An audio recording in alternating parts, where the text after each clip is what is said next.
आजा आजा रे कन्हैया आजा, आजा आजा रे कन्हैया आजा, आजा आजा रे कन्हैया आजा, आजा आजा रे कन्हैया आजा, मेरी राखी की लाज बचा जा, मेरी राखी की लाज बचा जा, आजा आजा रे कन्हैया आजा, आजा आजा रे कन्हैया आजा।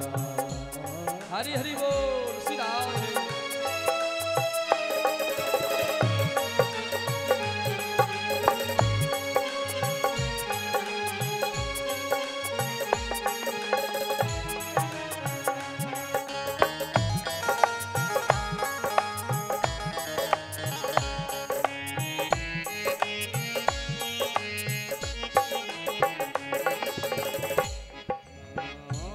तेरे सुन द्रौपदी की पे भुआ गए, तेरे सुन द्रौपदी की पे भुआ गए, साड़ी बढ़ने लगी दुष्ट चकरा गए, साड़ी बढ़ने लगी दुष्ट चकरा गए, साड़ी बढ़ने लगी दुष्ट चकरा गए, साड़ी बढ़ने लगी चकरा गए, साड़ी बढ़ने लगी दुष्ट चकरा गए, प्रेम बढ़ने लगी दुष्ट चकरा गए, प्रेम भक्ति का थार दगा जा, आजा आजा कन्हैया आजा,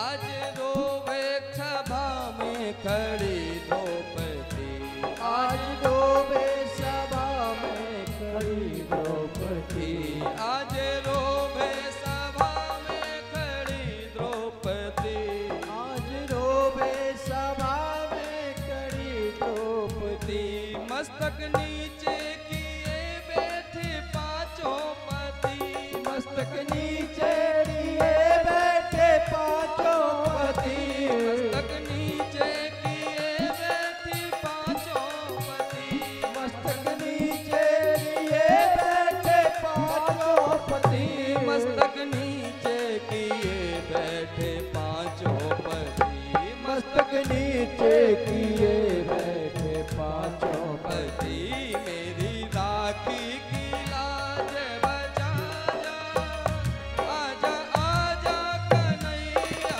आजा, मेरी राखी की लाज बचा जा, आजा आजा कन्हैया आजा, मेरी राखी की लाज बचा जा, आजा आजा कन्हैया आजा, मेरी राखी की लाज बचा जा, आजा आजा कन्हैया आजा, आजा आजा कन्हैया आजा, आजा आजा कन्हैया आजा, आजा आजा कन्हैया आजा, आजा आजा कन्हैया आजा, आजा आजा कन्हैया आजा, आजा आजा कन्हैया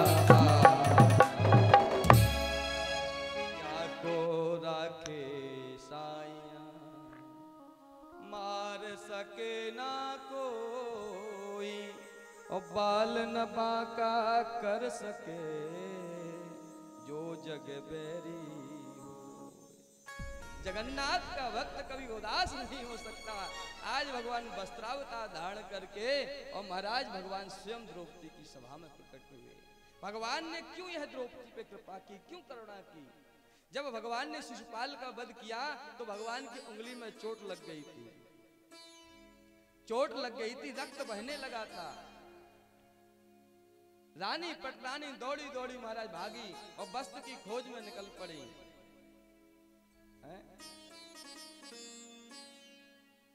शोक सत्यभामा कियो रोई रुक्मणी धाय, खोजन बांधन को पट खोजती पटरानी अकुलाय। तब लग देखी द्रौपदी ने देखे यदुवीर, अंगुरी बांधन को तुरंत फारो अपनो चीर। कि बेस कीमती साड़ी महाराज द्रौपदी पहने हुई थी, उसी पर महाराज चीर के फाड़ दी और फाड़ करके उंगली पे बांध दी। भगवान ने कहा द्रौपदी ये तुमने क्यों किया? जो कार्य हमारी पत्नी को करना चाहिए था, रुक्मणी को, सत्यभामा को, जामवंती, कालिंदी, भद्रा, नागनिति को करना चाहिए था, वो कार्य हमारी पत्नी नहीं कर पाई, तुमने यह कार्य क्यों किया? द्रौपदी ने हंस करके कहा हे श्याम सुंदर, प्यारे घन श्याम यदि काम आवे आपके, फाड़ दो नसों को ये रेशम के धागे हैं। हे श्याम सुंदर, अगर तुम्हारी जिंदगी में तुम्हारे काम मेरी नसें भी आती है तो मैं चीर दूं के फाड़ करके तुमको समर्पित कर दूंगी।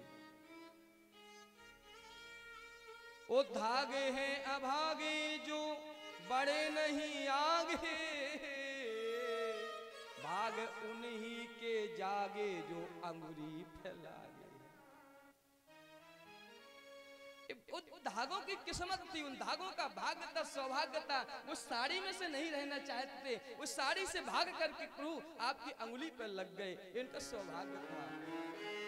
भगवान ने भी कह दिया द्रौपदी चिंता मत करना, ये जो एहसान तुमने हम पे चढ़ाया है मैं आजीवन इस एहसान का ऋणी रहूंगा। जब जब तेरी विपत्ति तेरे जीवन में आऊंगा, आज से मैं तुम्हें बहन मानता हूं और मैं तेरा भाई जब तक रहेगा तो ये विपत्ति का एहसास नहीं होने देगा। इस संबंध बनाया।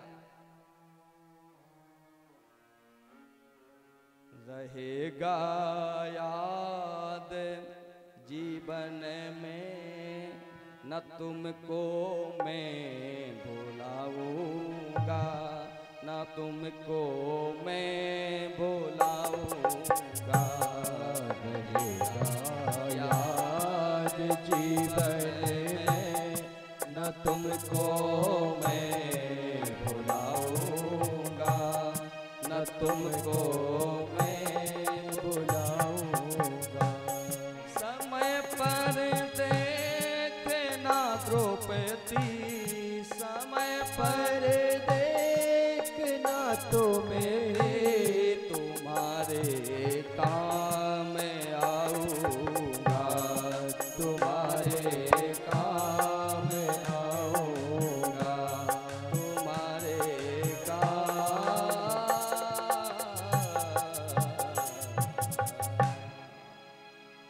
भगवान वस्त्रावतार धारण करके द्रौपदी की रक्षा के लिए आन पड़े। द्रौपदी कौरवों से घिरी थी, मुरली बाले से विनती करी थी, हरि आकर के चीरे बढ़ाए, प्रभु दौड़े चले आए, प्रभु दौड़े चले आए। जिसने हरि गुण गाए, प्रभु दौड़े चले आए, प्रभु दौड़े चले आए। अरे आपकी पुकार में कमी है, भगवान के आने में कोई कमी नहीं है। आप भगवान को पुकारते नहीं, भगवान आता नहीं है। जब आप पुकारने लग जाओ, हे श्याम सुंदर, हे करुणा निधान, हे मुरली मनोहर, मैं आपके बिना एक पल जीना नहीं चाहता, मैं नहीं रह सकता हूँ। जिस प्रकार भगवान के दशरथ जी ने राम राम कहे, राम कहे राम, राम कहे राम, प्राण त्याग दिए थे, उसी प्रकार जितना विरह जब आपके जीवन में आ जाएगा, भगवान आपके सामने खड़े हो जाएंगे। द्रौपदी की देवती ने उत्तरा से कहा, बहू तुम्हारे जीवन में संकट आए, परिवार की ओर मत देखना।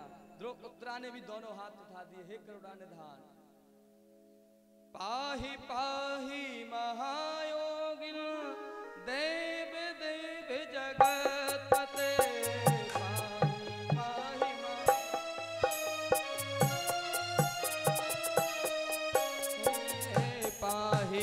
पाहि महायोगी देव देव जगतपते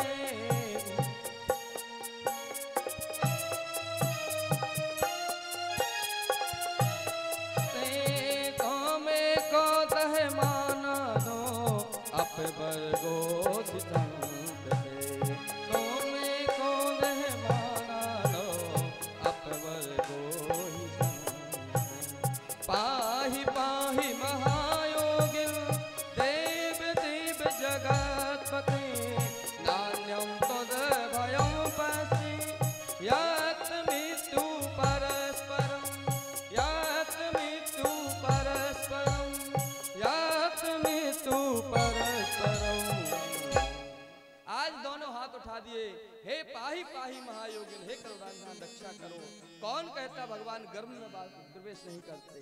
आज भगवान उत्तरा के गर्भ में घुसे और वहां परीक्षित की रक्षा की और भगवान जन्म ले। जब परीक्षित ने जन्म लिया तो परीक्षित को भगवान ने आंख खोली तो परीक्षित ने भगवान का दर्शन किया।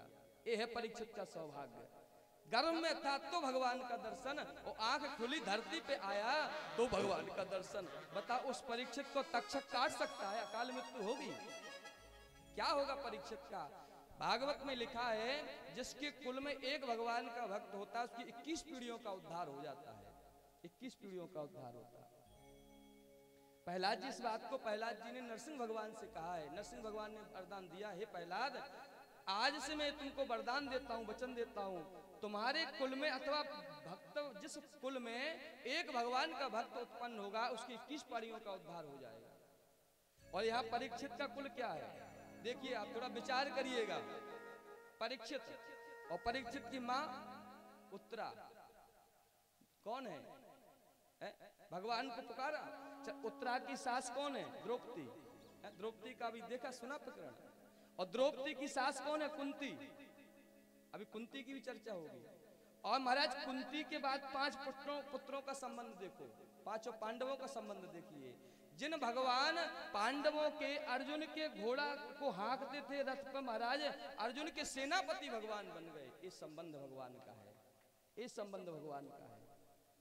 अरे घोड़ा रथ हाँकते थे वो तो छोड़ो, जब महाभारत का युद्ध होता था तो भगवान को खोजते थे। भगवान कहाँ मिलते थे पता? घोड़साल में भगवान मिलते थे और उन घोड़ों पर महाराज पीठ पे धुलाते, हाथ फहराते मिलते थे। बोले आज तुमने बहुत बढ़िया कौशल लिखा है। घोड़ों की सेवा करते भगवान मिलते थे। मानो भगवान कहना चाहते मैं भक्त की सेवा करता हूँ और भक्त की भी सेवा में करता हूँ। ये है सौभाग्य। ये पांडवों का वंश है, ये भक्त वंश है। तो क्या उस तक्षक सर्प है परीक्षित को डसेगा तो अकाल मृत्यु होगी? नहीं होगी। मानो परीक्षित के ब्याज से यह श्रीमद् भागवत हम सबको प्राप्त हुई है। परीक्षित तो केवल एक संकेत है, एक तो मुक्त श्रोता है, बाकी मौत तो हमारी सबकी होनी। अकाल मृत्यु के काल के ग्रास तो हम बने बैठे हैं। हमारा कल्याण कैसे होगा, हमारा साधन क्या है, वह साधन बताने के लिए परीक्षित को निमित्त बनाया गया है। आज भगवान कुंती बुआ ने कहा प्रभु बड़ी कृपा रही आपकी, आपने हमारे इस कुल का दीपक की रक्षा कर ली, बड़ी आपकी करुणा रही। भगवान ने कहा बुआ अब हम जा रहे हैं, हमें जाना है। अब यदुष्टर चक्रवर्ती सम्राट बन गए, राज्याभिषेक पट्टाभिषेक हो गया। अब कुंती कोई साधारण नहीं, राजमाता है। अब बंधन भटकने वाली नहीं, राजमाता कुंती है। भगवान ने कहा बुआ अब हम जाएंगे, हमें जाना है। बुआ ने कुंती ने कहा प्रभु कहाँ जाओगे? भगवान ने कहा कि बुआ जहाँ गरीबी रहती है वहाँ मैं रहता हूँ और जहाँ अमीरी रहती है मैं वहाँ से चला जाता हूँ, क्योंकि हमारा रिश्ता जो गरीबों से निभाता है वो अमीरों से आज तक नहीं निभा है। इसलिए भगवान का एक नाम है गरीब निवाज। गरीब निवाज कितना दिव्य रिश्ता भगवान का है। भगवान कहते बुआ गरीब से हमारा रिश्ता बहुत अच्छी तरह निभता है, क्योंकि मैं जानता हूं कि उस निर्धन गरीब की जिंदगी में मेरे अलावा कुछ नहीं है, वो मेरे अलावा किसी को नहीं जानता। गरीब से जो रिश्ता मेरा निभता है वो अमीर से आज तक नहीं निभा। इसलिए हे बुआ मैं जाऊंगा, आज तुम राजमाता बन गई हो, गरीबी के दिन छट गए हैं, अंधकार समाप्त हो गया है, अमीरी रूपी प्रकाश तुम्हारी जिंदगी में आ गया है, तेरा पुत्र चक्रवर्ती सम्राट बन गया है, मैं जाऊंगा। कुंती ने कहा हे गोविंद सुख के माथे सिल पड़े, जो हरि हृदय से जाए, बलिहारी बा दुख की, जो पल पल नाम जपाए। हमें ऐसा सुख नहीं चाहिए प्रभु जो आपसे हमें अलग कर दे। वो दुख, हम तो उसी दुख में मस्त थे, सूखी रूखी घास खाते, हमारे पांचों पांडव पुत्र जंगल से जो मिल जाता ले आवे, उसी में सुख था।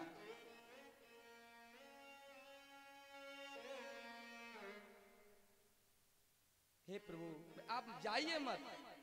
भगवान ने कहा नहीं नहीं बुआ हमें जाना। अच्छा एक काम करो, तुम कुछ मांग लो, मुझे देने का मन कर रहा है। कुंती ने कहा अच्छा। तो कुंती मैया ने भगवान से सुंदर स्तुति की है, जिसको हम कुंती स्तुति कहते हैं। आइए उन श्लोकों को कुछ हम गा लेते हैं, गुनगुना लेते हैं। दिव्य कुंती मैया के भाव हैं, उन श्लोकों को कुछ हम चर्चा भी कर लेंगे। नमस्ते पुरुषं त्वाद्यो ईश्वरं प्रकृते परम,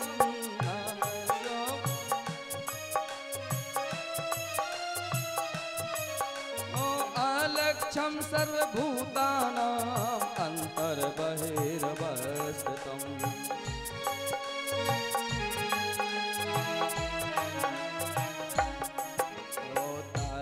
परमहंसानां मुनीनां अमलात्मनां,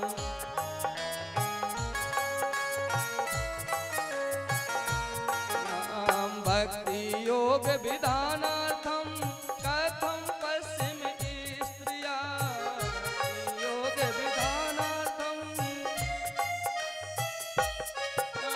कृष्णाय वासुदेवाय देवकी नंदनाय चो, नंद गोप कुमाराय गोविंदाय नमो नमः, नंद गोप कुमाराय गोविंदाय नमो नमः। पंकज नाभाय नमः पंकज मालिने, नमः पंकज नाभाय नमः पंकज मालिने, नमः पंकज नेत्राय नमस्ते पंकजांगे, नमस्ते पंकजांगे, नमस्ते पंकजांगे।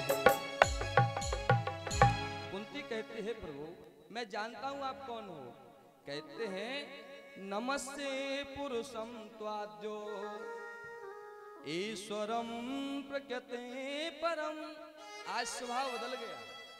जो कृष्ण को कुंती बार बार अपना बुआ थी ना कुंती बेटा मानती थी, वह कहती आप साधारण आप परमात्मा हो। देखो दोनों जगह व्यवहार दोनों जगह निभता है। आज इधर भगवान कहते तुम राजमाता बन गई हो, तो कुंती कहती आप भगवान बन गए हो। कहते आप साधारण नहीं हो, प्रकृति और इससे हटके महाराज परम पुरुष आप हो।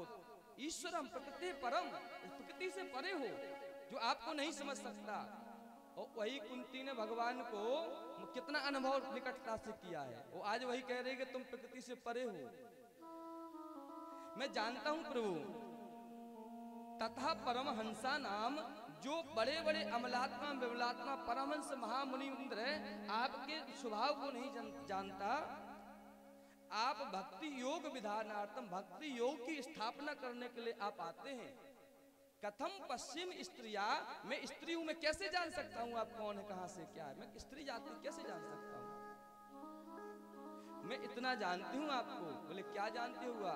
बोले नंद राय जी जो है नंद बाबा कि आप लाल हो और यशोदा के गोद की खिलौना हो। बस यही रिश्ता सबसे बड़ा रिश्ता है। कहते हैं नंद गोप कुमार आयो गोविंद आए नमो नमः। हे गोविंद, गोविंद शब्द का अर्थ है जो गोविंद, जो गाय को पालन करने वाला, गाय की रक्षा करने वाला। एक गोविंद नाम भगवान को कहाँ मिला पता? इस सुरवी मैया ने गोवर्धन पूजा के समय भगवान का जब अभिषेक किया था, तब भगवान का नाम पड़ा था गोविंद। उसी बात को कुंती कह रही है कि गोविंद नाम आपका है। मानो भगवान से कहना चाहती है कि जो गाय का पालन करने वाला होता है ग्वारिया, वो अपनी बूढ़ी गाय को नहीं छोड़ता। बूढ़ी गाय, उसने 10 बार आपको दूध पिलाया, वो बूढ़ी हो गई तो क्या छोड़ देगा ग्वारिया? बोले नहीं, उस जवान गाय से ज्यादा ख्याल बूढ़ी गाय का रखता है, क्योंकि इसने 10 वर्ष हमको दूध खिलाया है। इसलिए हे गोविंद, मैं आपकी बूढ़ी गाय हूं और आप ग्वारिया गोविंद हैं, इसलिए इस बूढ़ी गाय का हाथ छोड़ करके आप मत जाइए, इसका हाथ पकड़ लीजिए। इस भाव को गोविंद कह के कुंती कहना चाहती है और कहते हैं प्रभु, हम कितने कितने उपकारों को गिनाएं आपका। एक श्लोक में पूरी महाभारत की चर्चा कुंती ने की है, यथा ऋषिकेश खलेन देवकी कंसेन रुद्रास्तिचरं सुचार्पितः। जिस देवकी के गर्भ से तुम्हारा जन्म हुआ, उस देवकी को तुम्हारा सुख नहीं मिला। सात भाइयों का वध कंस ने किया था तुम्हारे, और मैं स्त्री थी, मेरा पति चला गया था, पति पास नहीं था, लेकिन 5 पांडव आपके आंचल में निर्मलता से रहते रहे, आज तक कुछ कोई नहीं बिगाड़ पाया। जो सुख देवकी को आपने नहीं दिया, अपने भाइयों को आप नहीं बचा पाए, उन 5 पांडवों को आपने रक्षा की, ये उपकार मैं कैसे भूलूंगी आपकी। कंस को जहर मिले लड्डू खिला दिए, और महाराज जब लौट करके आया तो दूना बल लेकर के आए, आपकी कृपा से हुआ। और महाराज कहते हैं विशान महाग्ने पुरुषार्थ दर्शन, उस असत सभा में जो धृतराष्ट्र की सभा लगी थी द्रौपदी चीरहरण की, वो धर्म सभा नहीं थी, वो असत सभा थी। भले ही उसमें धर्मात्मा लोग बैठे थे, लेकिन सभा वो असत की थी। धर्म वहां रहता है जो जहां धर्म की बात करने वाला हो। भीष्म पितामह जैसा धर्मात्मा, भीष्म पितामह जैसा धर्मात्मा वो राज्य के सिंहासन से बंधा है। वह जानता है कि जब तक हस्तिनापुर का सिंहासन सुरक्षित हाथों में नहीं जाएगा, तब तक मैं महाप्रयाण नहीं करूंगा। वो जानता है कि दुर्योधन ये अत्याचारी है, अगर राज्य दुर्योधन को सौंप दिया तो हस्तिनापुर का विनाश हो जाएगा। महाराज ये राज्य सत्ता का लोभ जो है ना, वो बड़े से बड़े ज्ञानियों को महाराज बुद्धि भ्रष्ट कर देता है। सिंहासन की सत्ता की सुरक्षा का भार भीष्म पितामह को भी महाराज पाप में ढकेल दिया। और भगवान कहते भी हैं कि हे द्रौपदी, तुम चिंता क्यों करती हो, ये भीष्म पितामह द्रोणाचार्य सब बैठे, इनको मैंने उसी पल मार दिया था। ये तो उसी पल मर चुके थे जब धर्म की रक्षा करने वाला अधर्म को आंख से देख रहा था, जो उसी पल मर चुके थे। धर्मात्मा व्यक्ति अगर अधर्म देख रहा है, और या तो उसका सामर्थ्य उसका विरोध कीजिए, और विरोध नहीं कर सकता तो सभा छोड़ के भाग जाना चाहिए था। भीष्म पितामह दोनों कार्य नहीं कर पाए, ना सभा छोड़ के जा पाए और ना महाराज उसका विरोध कर पाए, इसलिए इनको तो हमने उसी पल मार दिया था, मरे हुए पड़े हैं। अर्जुन से कहा, गीता में इसी भाव को रखा है, निमित्त माध्यम भव शब्द साचन। हे अर्जुन, तुम केवल निमित्त हो मारने वाले, मैं इसको तो मैंने कब का मार दिया है, ये तो मर चुके हैं, ये मरे हुए हैं, अब तुम्हारा केवल निमित्त बनना है।